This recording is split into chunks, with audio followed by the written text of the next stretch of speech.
Hujan deras disertai angin kencang melanda Kecamatan Sekongkang, Kabupaten Sumbawa Barat pada Selasa 11 Februari 2025. Cuaca ekstrim ini mengakibatkan sejumlah pohon tumbang di beberapa titik, menghambat lalu lintas dan berpotensi membahayakan pengguna jalan.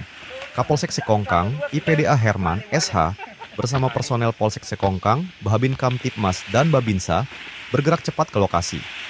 Mereka melakukan pemotongan dan pembersihan batang pohon yang menghalangi jalan, serta mengatur arus lalu lintas agar kendaraan dapat melintas dengan aman. Pohon tumbang tercatat terjadi di Jalan Tanjung Mangkun, Desa Tongo, Jalan Utama Lingkar Selatan, Desa Sekongkang Bawah, Tongoloka, Desa Tatar, serta Desa Talonang. Selain menangani pohon tumbang, pihak kepolisian juga melakukan pengecekan ke beberapa desa untuk memastikan kondisi tetap terkendali, termasuk Desa Kemuning, Sekongkang Atas, Sekongkang Bawah, Tonggo, Tatar, Talonang, serta jembatan darurat penghubung Sekongkang dan Tonggo.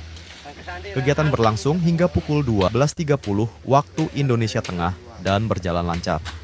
Polsek Sekongkang terus memantau perkembangan situasi dan mengimbau masyarakat agar tetap waspada terhadap potensi cuaca buruk yang dapat terjadi sewaktu-waktu. Kami dari Polsek Sekongkang, Polres Sumbawa Barat, Polda NTB, bersama dengan rekan-rekan dari Koramil Sekongkang dan PLN Sekongkang melaksanakan pada hari ini, pada hari Selasa tanggal 11 Februari 2025, melaksanakan kegiatan pembersihan terkait dengan kayu yang tumbang yang menghalangi jalan sepanjang jalan dari Sekongkang Bawah sampai Talonang.